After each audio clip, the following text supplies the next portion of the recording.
प्रेक्षकांनो, वचने दिले तू मला मालिकेमध्ये आज जबरदस्त 2 धमाकेदार ट्विस्ट आले आहेत. तर होतं असं की अख्खं शिर्के कुटुंब हे साखरपुड्याची बोलणी करूयात या निमित्ताने जेव्हा जहागीरदारांकडे येतात त्या क्षणी घाई नको म्हणत पद्माच्या केसचा निकाल लागल्यानंतरच तीर्थाच्या लग्नाचा निर्णय घेईन म्हणत आता हर्षवर्धनने शिर्क्यांना चांगलाच धक्का दिलाय. शौर्य ऊर्जाचे सोबत जेव्हा भेट घेतो त्याच वेळेस अचानक त्याच्या आजीची एंट्री झाली. म्हणजे आता शौर्य हर्षवर्धन जहागीरदाराचा मुलगा आहे हे सत्य जवळजवळ ऊर्जाच्या समोरच येणार आहे. पण आता हर्षवर्धन स्वतःच्या निर्णयावरती अडून आहे की त्याला त्याच्या मुलीचं लग्न विक्रांतसोबत करायचं नाही आहे. तर तो आत्ता तसाच अडून राहील का का शिर्के त्याचं मत बदलतील? आणि त्यातच झाले असं की ऊर्जाने कर्नलची बोलणी करून पुरावा मिळवण्यासाठी त्याचं मत बदललंय. त्यातच आता ऊर्जा जेव्हा शौर्याला भेटते अचानक आजीची झालेली एंट्री सत्य समोर घेऊन येईल का? शौर्याची खरी ओळख कळताच ऊर्जा त्याच्याशी मैत्री ठेवेल का? पाहणार आहोत. सगळ्या प्रश्नांची उत्तरं मिळणार आहेत तुम्हाला, तेही आजच्या भागामध्ये. त्यासाठी व्हिडिओ शेवटपर्यंत बघावा लागेल. शौर्याने ऊर्जाच्या चेहऱ्यावरती जो आनंद आणला तो आनंद पाहिल्यानंतर शौर्य स्वतःच इतका भारावलेला असतो की त्याला त्याचंच भान उरलेलं नसतं.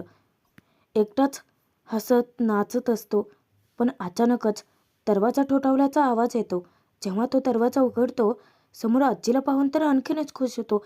हे आजी, अगं ये ना आतमध्ये, अजून तू झोपली नाही आहेस? आजी विचारते की तूही अजून झोपलाय कुठे आणि तुला घरी यायला इतका कसा काय उशीर झाला? हां, आता केसच्या कामानिमित्त गेलो होतो असं खोटं नको सांगूस. तेव्हा शौर्य इतकं गालात हसतो. सांग कुठे गेला होतास? शौर्य म्हणतो की ज्या व्यक्तीच्या मनात आनंद निर्माण करायचा होता तिथे. तेव्हा आजी बरोबर हेरत्या.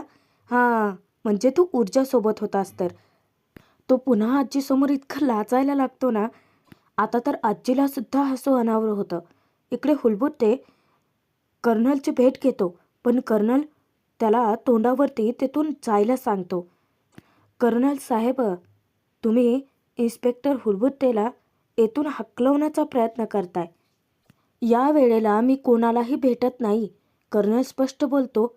तेव्हा हुलबुते म्हणतो, अहो फक्त 9 वाजलेत की. कर्नल सांगतो की या वेळेला मी कोणालाही भेटत नाही. हुलबुते त्यांना रिक्वेस्ट करतो की कर्नल साहेब, मला तुमच्या या घराचं CCTV फुटेज चेक करायचं आहे. कर्नल तर आता ते फुटेज द्यायला स्पष्ट नकारच असतो त्याचा. तेव्हा हुलबुटे आता उलट्या मार्गाने काम करायचं ठरवतो.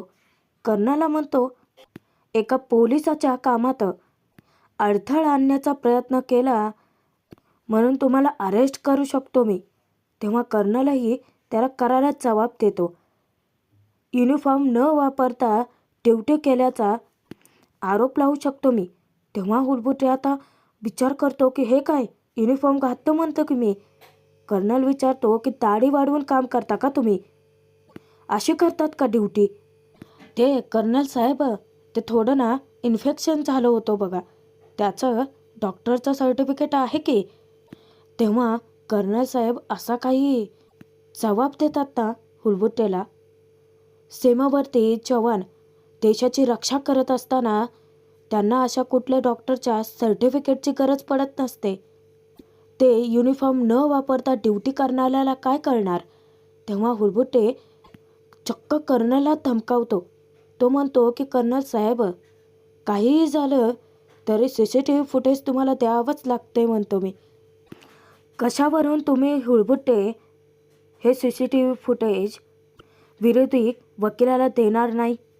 तुम्ही विकले गेला नसाल हे कशावरून? माझ्या घरातली हवासुद्धा माझ्या परवानगीशिवाय बाहेर जात नाही. तेव्हा हुलबुटे नोकरालाच म्हणतो, अगे ती हट्टी आहे म्हणतो मी. म्हणजे तुमच्या विरुद्ध आम्हाला वॉरंट काढावं लागणार की काय? कर्नल म्हणतो की घेऊन या आणि मग बोला. हुलबुटे धमकावतो, एका गजेटेड ऑफिसरला धमकावताय तुम्ही म्हटलो मी. कर्नलही तसाच करारा जबाब देतो. 21व्या वर्षी गॅजेटेड ऑफिसर झालोय मी. तो पुन्हा एकदा शेवटची वॉर्निंग देतो की माझ्या परवानगीशिवाय माझ्या घरात परत कधीच यायचं नाही. हुडबुटे जेव्हा घराबाहेर जातो तेव्हा कर्नलसाहेब त्याच्या नोकराला दरवाजा लावून घ्यायला सांगतात. आता हुडबुटे विचार करतो, खूपच टेडी खीर आहे, असं सहजासहजी काम व्हायचं नाही म्हणतो मी, आणि तो ऊर्जाला कॉल करतो. आपली शंका खरी ठरली म्हणतो मी. अहो, फुटेज नाही दिलं बघा, पण आता आपला प्लॅन बी उद्या सकाळी, असं सांगून तो फोन ठेवून देतो. इकडे शौर्य इतका उत्साही असतो आणि ऊर्जाचं तर इतकं तोंड भरून कौतुक करतो. ए आजी, अगं तू पण भेट ना तिला, तुलाही खूप आवडेल ती. आजी विचारते, तुलाही म्हणजे आणखी कुणाला आवडते? तेव्हा शौर्य बघा लगेच काय म्हणतो, आजी अगं ती ज्याला ज्याला भेटते ना तर सगळ्यांनाच ती खूप आवडते. ती इतकी चांगली आहे, इतकी समजूतदार आहे ना, मनाने खूप चांगली आहे अगं ती, तू नक्की भेट तिला. तेव्हा आजी म्हणते की हो, मलाही तिला भेटायला खूप आवडेल अरे. तेव्हा शौर्य इतका खुश होतो, हे आजी तुला उद्या भेटायला जमेल का तिला? तेव्हा आजी सांगते की उद्या उद्या नाही जमणार, अरे मला ना ध्यान केंद्रात विजिटसाठी जायचं आहे, दुपारी 2 वाजता जमेल का तिला? तेव्हा तो म्हणतो की जमेल, अगं धावेल, तुला माहीत नाही आहे ती खूप गोड आहे. आणि आजी आपल्या घरात तूही खूप गोड आहेस अगं, आपल्या घरातले सगळे तुझ्यासारखे का नाही आहेत?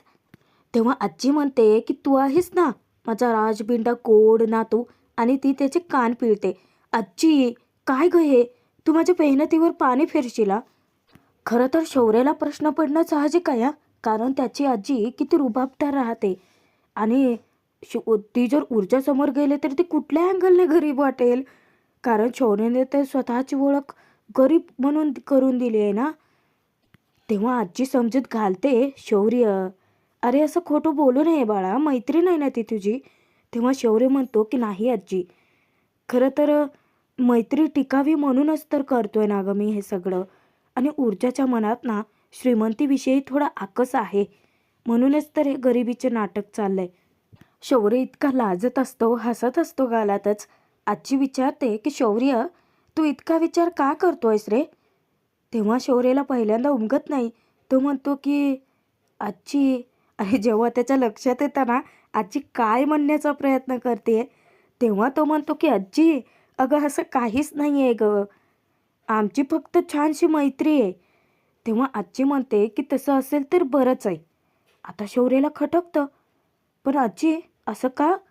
तेव्हा आजी सांगते की हे बघ, ऊर्जा आहे ना ती खूप गरीब साधी मुलगी आहे अरे, आणि आपल्या घरात बघतोयस ना, गरिबी हा एक डाग समजला जातो. ऊर्जाकडून पडलेला डाग दाखवत ती म्हणते की तुझ्या डॅडला असे डाग चालत नाही, बरोबर आहे ना? आता शौर्याला सगळी परिस्थिती कळून चुकते. इकडे विजया जेव्हा हर्षवर्धनला गोळी देते तेव्हा ती सांगते, शिर्केचा फोन आला होता, मी नकार तसा कळवलाय, पण तरीही ते तुम्हाला भेटायचं म्हणतायत. हर्षवर्धन सांगतो की त्यांना सांग पुढचा आठवडाभर मला वेळ नाही आहे. विजया विचारते की अहो, आपले व्याही आहेत ते होणारे, आणि असं कसं डायरेक्ट बोलायचं? हर्षवर्धन म्हणतो की मी जसं तुला सांगितलं तसंच विजया तू त्यांनाही सांग. मी तुला सांगितलं ना की मला कोणासाठीही वेळ नाही आहे, तरीही चर्चेला स्कोप राहतो का? तेव्हा विजया म्हणते की ठीक आहे, उद्या कळवते मी. हर्षवर्धनला तिथेही आता खटकतंच, उद्या काय कोर्टाची तारीख आहे, विजया आत्ता कळव. विजया समजावते की अहो आत्ता इतक्या उशिरा, हे बरं नाही दिसत. तरी हा हर्षवर्धन स्वतःचा हे का काही सोडत नाही या. त्यानंतर दुसऱ्या दिवशी कर्नल जॉगिंगसाठी गेलेला असतो, त्याचा पाठलाग ऊर्जा करते. ऊर्जाला इतकं टेन्शन येतं, हा माणूस घरात तर घुसू देत नाही आहे, ह्याला बाहेर गाठूनच बोलावं लागेल. हा शौर्य उठला नाही आहे का अजून, फोनही घेत नाही आहे, निदान मॅसेज तरी बघितलाय की नाही त्याने. इकडे शौर्याला जेव्हा झोपेतून जाग येते तेव्हा त्याचं लक्ष त्याच्या फोनकडे जातं. जेव्हा तो उठून फोन हातात घेतो, वाव व्हॉट अ मॉर्निंग, चक्क ऊर्जाचा मेसेज. पण जेव्हा तो मेसेज वाचतो, प्लॅन बी सुरू करते, जमलंच तर पोहोच वेळेवरती. तेव्हा मात्र तो थोडासा विचारातच हरवतो. हुळबुट्टेला फुटेज मिळालेलं नाही आहे म्हणून बहुतेक ती प्लॅन बी सुरू करते. अरे यार, मला जावं लागेल वेळेत. इतक्यातच विजया त्याच्यासाठी कॉफी घेऊन येते. Good morning. शौर्य विचारतो की मॉम. विजया म्हणते की बरं झालं लवकर उठलास, ही घे तुझी कॉफी. शौर्य विचारतो, ए मॉम, आजी गेली का ग क्लबमध्ये? ती सांगते की पहाटेच. मॉम, पण तू कॉफी इथे का घेऊन आली आहेस? विजया म्हणते की कारण खाली येऊन कॉफी प्यायला तुला वेळच नाही मिळणार. तो विचारतो की का? अरे का म्हणजे काय, तुझे डॅड वाट बघतायत, काहीतरी महत्त्वाचं काम आहे. तेव्हा तो विचारतो की कसलं काम? तेव्हा ती सांगते की मला नाही माहिती, तू डॅडलाच विचार. चल उठ पटकन, ये खालती. बिचाऱ्या शौर्याचा इतका हिरमोड होतो, त्याला ऊर्जेच्या मदतीला जायचं होतं. इकडे ऊर्जा पाठलाग करताना विचार करते, काय मुलगा आहे यार हा. मॅसेज तर वाचलाय पण रिप्लायही करत नाहीये. इतक्यातच फोन येतो शौर्याचा तिला. तेव्हा शौर्यला विचारते की अरे शौर्य, अरे कुठे आहेस तू? मी तुला मेसेज केला होता, रिप्लाय नाही, काही नाही, तू येतोयस ना? तेव्हा तो म्हणतो की हो, वाचलाय मी मेसेज, पण ऊर्जा ऐक ना, तुला एकटीला जायला जमेल का? मला नाही येता येणार अगं, माझे डॅड. आणि तो थांबतो.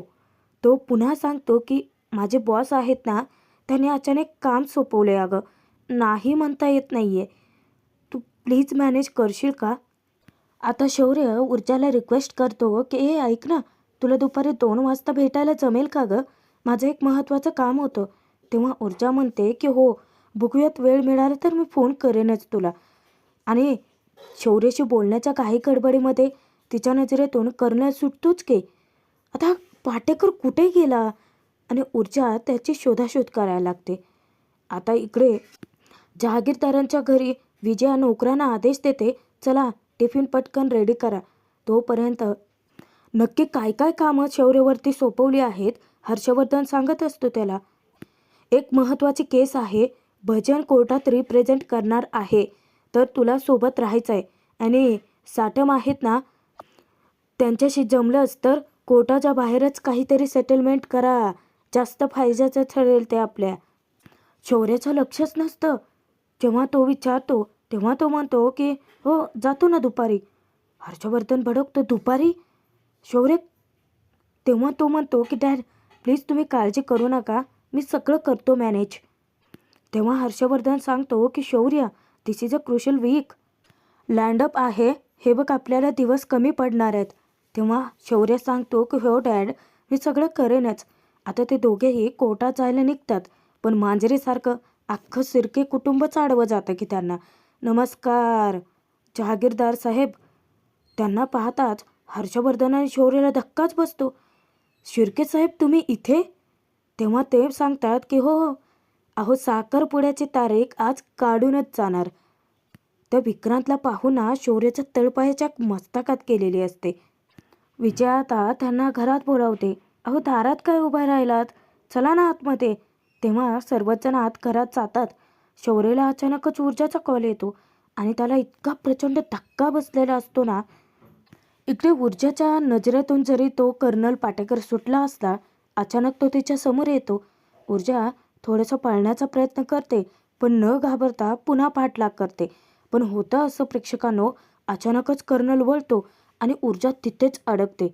पण ऊर्जा थोडंसं घाबरत का असेना त्यांच्याशी बोलण्याचा प्रयत्न करते. कर्नल पाटेकर, मला तुमच्याशी थोडं बोलायचं आहे. तेव्हा ते सांगतात की मला तुमच्याशी काहीही बोलायचं नाही आहे, मी देशसेवेच्या कामात होतो, त्यामुळे आमच्यासारख्यांच्या पाठीला सुद्धा डोळे असतात. पण ऊर्जा हट्टालाच पेटते, नाही सर, मला तुमच्याशी आज काहीही करून बोलायचं आहे. ते म्हणतात की तुला सांगितलेलं कळत नाही आहे का, जा इथून. तेव्हा ऊर्जा असं काही शब्द बोलते की डायरेक्ट कर्नलच्या काळजालाच घाव घालतात. हे बघा, एका मुलीच्या अब्रूचा प्रश्न आहे, तुम्ही एका गुन्हेगाराला नाही ना वाचवू शकत. इकडे जहागीरदारांच्याकडे आता थोडंसं बोलल्यानंतर हर्षवर्धन म्हणतो बरं का की हे बघा शिर्के साहेब, तुम्ही सगळेजण गप्पा मारा, मला एक महत्त्वाचं काम आहे. तेव्हा शिर्के कसा टोमणा मारतोय बघा हर्षवर्धनला की हां. ते आलं माझ्या लक्षात. म्हणजे आम्हालाच यांनी सांगितलं होतं की तुम्हाला महत्त्वाचं काम आहे. पण आम्ही पडलो राजकारणी माणसं. आम्हाला अपॉइंटमेंट घ्यायची सवय नाही आहे ना. लोकच आमची अपॉइंटमेंट घेतात. आता त्याची बायको त्याच्या या गोष्टींवर पांघरून घालण्याचा प्रयत्न करते.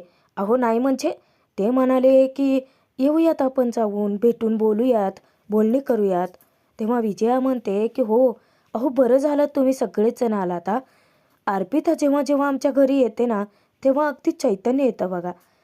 इतकी हसतमुख असते ना ही मुलगी सतत. पण शौर्याचा जीव इतका कळवळत असतो कारण सतत त्याचं लक्ष घड्याळाकडेच असतं. त्याला ऊर्जाकडे जायचं आहे मदतीसाठी. ती तीर्थाबद्दल बोलते. तुमची तीर्थ पण आहेच खूप गोडा. आणि आता एकदा का साखरपुड्याची बोलणी झाली तर हर्षवर्धन अचानकच म्हणतो, शिर्के साहेब काय आहे, मुलांच्या साखरपुड्याचा प्रश्न हा खूप महत्त्वाचा आहे. असं काही गडबडीत नको ना बोलायला. इकडे ऊर्जा विनवण्या करत असते की सर, अहो तुमच्याच घराच्या शेजारी राहणाऱ्या त्या राजकारणी मुलाच्या घरी घडलं हे घाणेरडं कृत्य. आता तुम्ही सांगा, ती लोक तशीच मोकाट फिरतायत, हे कितपत बरोबर आहे? म्हणजे ऊर्जा काय करते, त्या कर्नलचं मन वळवण्याचा, त्याचं मतपरिवर्तन करण्याचा प्रयत्न करते. प्रभाकर सांगतो की आईसुद्धा घरात नाहीच आहे. हां, त्यावर लगेच शिर्केची बायको म्हणते की हो, खरं तर त्याही दिसत नाही आहे. कुठे गेल्यात त्या? आदित्य सांगतो की तिच्या क्लबच्या मेडिटेशन व्हिजिटसाठी गेली आहे ती. मग हर्षवर्धन सांगतो की हां, आणि तिला यायला तिथून जरासा उशीर लागेल आणि तसंही मला खूप महत्त्वाचं काम आहे, तर मला जावंच लागेल. तेव्हा तो शिर्के आहे ना, कशा गोष्टी घुमवण्याचा प्रयत्न करतोय बघा. हर्षवर्धनला वळवण्याचा प्रयत्न करतोय. काहीही करून त्याच्या मुलाचं लग्नाचं झालं की मिटलं ना त्याच्यासाठी. शिर्के साहेब, अहो कोर्ट कोर्ट कचेरी, आमचं पक्ष पक्ष, हे सगळं चालू राहीलच की हो. आ आपल्या मुलांच्या आयुष्याचा प्रश्न आहे की हा. तरीही आता हर्षवर्धन स्पष्ट शब्दात त्याला सांगतो की शिर्के साहेब, मी ठरवलं आहे की आपण थोडं थांबूच या आता. पद्माच्या कोर्टचा निकाल लागू द्यात, मग बघूयात काय करायचं ते. आता मात्र शिर्के फॅमिलीला असा काही झटका बसतो ना. आता तो शिर्के इतका विकृत हसायला लागतो की जहागीरदार साहेब, अहो घाई आहे म्हणता आणि विनोदसुद्धा बाकी मात्र छान करता तुम्ही. तेव्हा तो इतका हसत असतो, त्याची बायको त्याला जरा समजावते. तो म्हणतो की अगं यात काय चुकीचं बोललो सांग मी. आता आपल्या मुलाची केस स्वतः दस्तूरदार खुद्द हर्षवर्धन जहागीरदार लढतात म्हटल्यानंतर सगळी मुलं निर्दोष सुटणार. किती गोड गैरसमज आहे ना रे बाबा तुझा. शौर्य काय माशा मारायला बसलाय तिथे. त्यावर लगेचच विक्रांतचं बोलणं येतं, एक्झॅक्टली, आणि आमच्यावरती लादलेले आरोप सगळे खोटे आणि चुकीचेच आहेत ना, ते लवकरच प्रूव्ह होईल. नको तिथेही विक्रांत नावाची माशी अशी शिंकते ना. जेव्हा तो शिर्के त्याच्याकडे बघतो ना, बरोबर बोलती बंद होते त्याची. तरीही शिर्के हर्षवर्धनला स्वतःच्या बाजूने वळवण्याचा पुरेपूर प्रयत्न करतो. पण हर्षवर्धन त्याच एका वाक्यावरती अडून राहतो की पद्माच्या केसचा निकाल लागू देत, नंतर ठरवूयात काय करायचं ते. आता तो कोर्टसाठी जाणार, पण शिर्के म्हणतो की काय आहे हर्षवर्धन साहेब, तुमच्यासाठी तो क्लायंट तिकडे खोळंबलाय आणि आमच्यासाठी आमचे विरोधी पक्ष टपून बसलेत. तुमच्यासाठी हे फक्त शुभकार्य असेल हो, पण आमच्यासाठी आमच्या विक्रांतच्या करिअरचा प्रश्न आहे. हा असा सुमडीत बोलतोय ना, पण हर्षवर्धन काय अडकणार नाही आहे का? त्याच्या मुलीच्या आयुष्याचा प्रश्न नाही आहे हा. उगा आपलं उचलली जीवन लावली टाळ्याला. विरोधी पक्षाला जेव्हा कळेल की साखरपुडा पुढे ढकलला आहे किंवा पोस्टपोन केला आहे, काय कॅन्सलच केला आहे, तर मग काय तर कोलीत मिळेल ना चर्चा करण्यासाठी त्यांना. काय आहे, माझ्या विक्रांतला मी या वर्षीच्या इलेक्शनला उभं करणार आहे, त्यामुळे त्याचा करिअरचा प्रश्न आहे. आता प्रभाकरला कळत नाही की याचा त्याच्याशी काय संबंध असेल. तो तसं बोलूनही दाखवतो.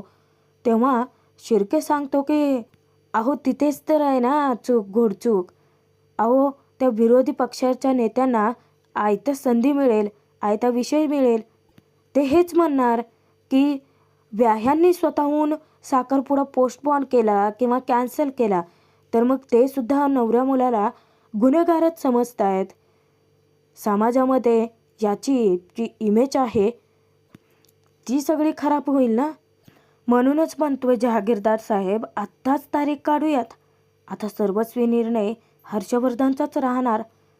इकडे ऊर्जा जीव तोडून कर्नलला मनवण्याचा प्रयत्न करते. देशासाठी स्वतःचा जीव पणाला लावलात ना तुम्ही. अहो सर, मग जे कृत्य तुमच्या घराशेजारी घडले त्यासाठी तुम्ही इतके शांत कसे काय राहू शकता? हे बघा सर, मी असं म्हणतच नाही आहे की गुन्हा घडला तर तो घडत असताना थांबवण्याचा प्रयत्न करणं हे तुमच्या हातात नव्हतंच ना सर. पण अहो, आता त्या गुन्हेगारांना शिक्षा मिळवून देणं ते तरी तुमच्या हातात आहे की सर. मी फक्त एवढंच तुम्हाला म्हणते सर की प्लीज मला एक छोटीशी मदत करा त्या गुन्हेगारांना शिक्षा देण्यासाठी. कर्नल ऊर्जाकडे पाहतच राहतो आणि इथेच भाग संपतो. तर बघूयात प्रेक्षकांना नक्की काय पुढे ट्विस्ट आलाय ते. ऊर्जा शौर्याला विचारते की शौर्य, तू माझ्यासाठी केलेली खटपट, माझ्या आनंदासाठी केलेले प्रयत्न, हे सगळं तू माझ्यासाठी का केलंस? हे बघ शौर्य, मला याचं उत्तर हवंय. सांगतोयस ना? इतक्यातच धमाकेदार एंट्री होते शौर्याच्या आजीची, तीही एका आलिशान गाडीतून. आणि ती जेव्हा शौर्याला हाक मारते तेव्हा मात्र शौर्य घामे घुमवतो, कारण तो ऊर्जाच्या समोर उभा आहे. आता शौर्य नक्की कोण आहे हे सत्य ऊर्जाला कळेल का? आणि ते सत्य स्वीकारून ऊर्जा त्याच्याशी मैत्री टिकवेल? काय नक्की घडेल पुढे? पाहणं मनोरंजक ठरणार आहे.